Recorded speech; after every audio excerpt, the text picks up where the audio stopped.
Hello, welcome to my channel.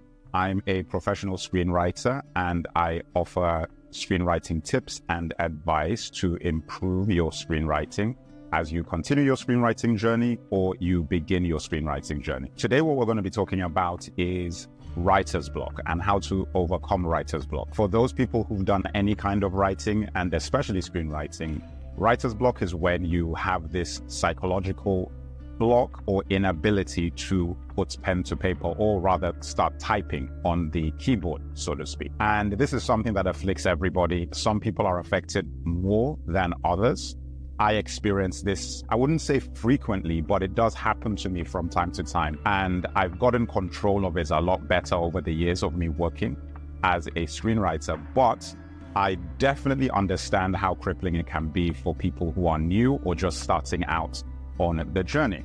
So what I'm going to talk to you today is the reason why you have writer's block from my experience, and a couple of techniques that I use in order to overcome writer's block and to move past it. From my personal experience of this phenomena, there are usually two reasons why I have writer's block, and this is replicated in a lot of people who I've spoken to or other colleagues who are screenwriters. One of them is fear-based. I've talked about fear a lot in my other videos, where you're simply afraid of beginning or you're afraid of continuing because you do not feel that your writing is going to measure up to your aspirations of what you want, or that the writing that you're going to put down or the scenes that you're going to write are going to be effective, or quite simply, you're just scared that you're not going to be able to articulate yourself effectively based on what's going on in your mind.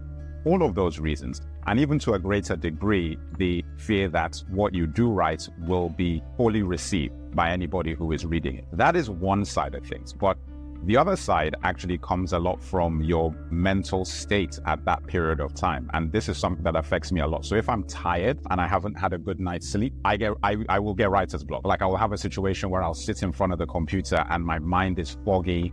I'm not able to push through. My ideas are cloudy. You would have a lot of those sort of issues if you're either feeling depressed or you're very tired and you haven't had enough sleep. Those are factors that typically are the reasons why I run into having a block and I just cannot push through it. Now, what I want to talk to you about is a source of this, or rather something that I wouldn't say it's a fail-safe, but it actually mitigates the problem. And that is your planning before you actually begin writing your screenplay. So if you've done sufficient planning and you have an outline, you've outlined effectively, you've gone through all the steps that I talk about in my community and on the channel about your ideation, creating the three-act structure properly, doing a proper outline, and doing enough planning with your character arcs and so forth, that actually mitigates the amount of writer's block you can potentially have.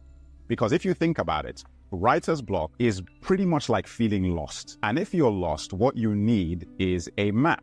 You need a map to find your way back. You need a compass. You need something that is going to redirect you back to the path that you're supposed to be on. If you never created a map before you started writing your screenplay, you're screwed. Like really, it's going to be a very, very arduous journey to find yourself back on the right path. And this is something that used to happen to me when I didn't do sufficient planning. Maybe like 5-6 years into my career, like I really wasn't outlining much. I'd have an idea and I'd just start writing.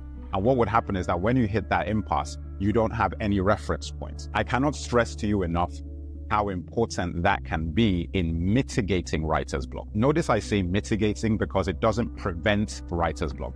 You can still have an effective outline and have done all the planning and still be unable to push past on a particular day or month because of the other factors I told you about in terms of what you're feeling like, your mental health, getting disillusioned with the story that you've written, that you've outlined. So there's times, for example, where I've looked back at an outline that I've made and for some reason, I just don't feel it's any good anymore. So I might have already written half the screenplay. On a particular day, you wake up and you look at your outline, you're like, okay, this is terrible. You look at the pages you've written, you're not interested anymore. You don't have the motivation to keep going.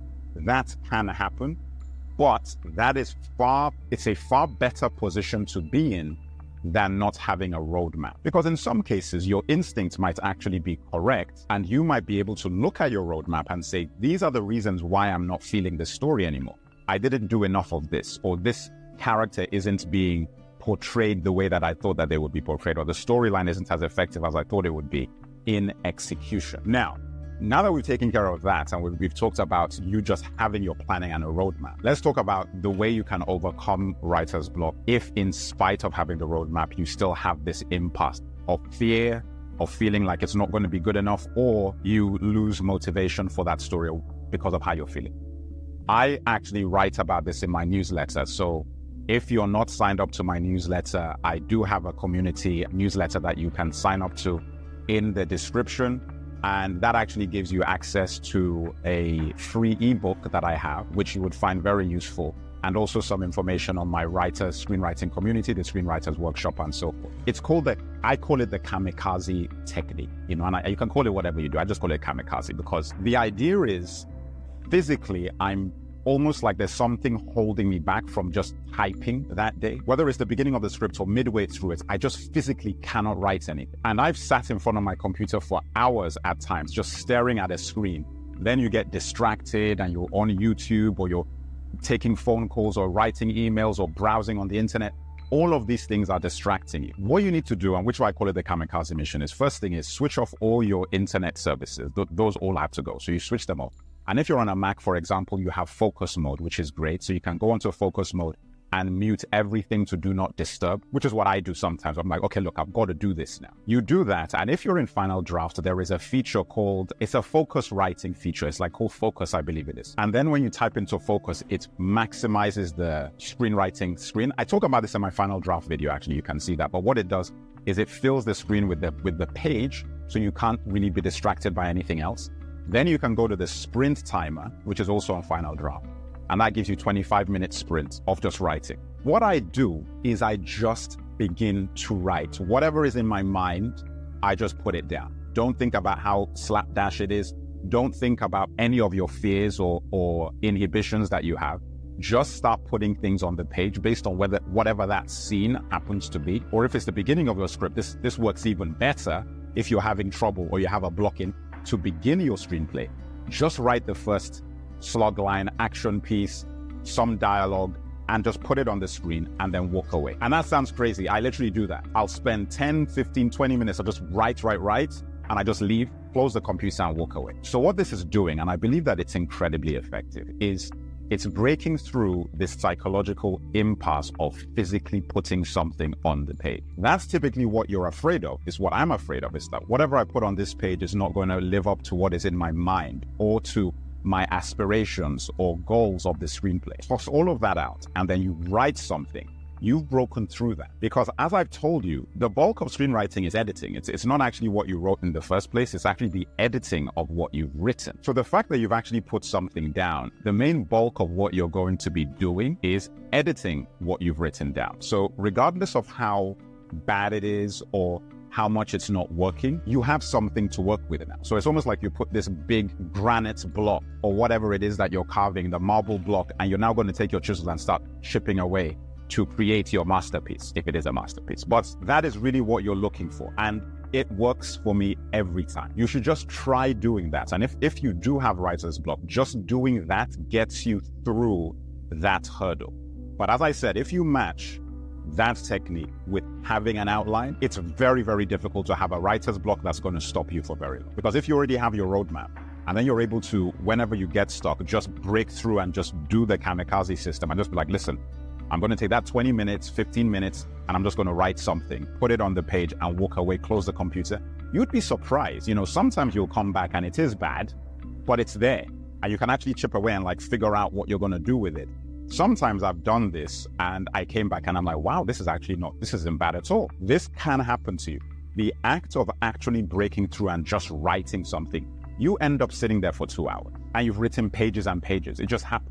But it's very, very important that you remove all distractions. You go into focus mode, turn your phone to mute, silence, and you just give your brain that focus and discipline of, this is all there is now. All that's in front of me is this blank page, and that's it. Because another layer to this, and something that actually is very helpful to me when I do want to break through, is not only doing that and just writing something, telling myself that I need to get to half a page, or I need to get to the end of the page.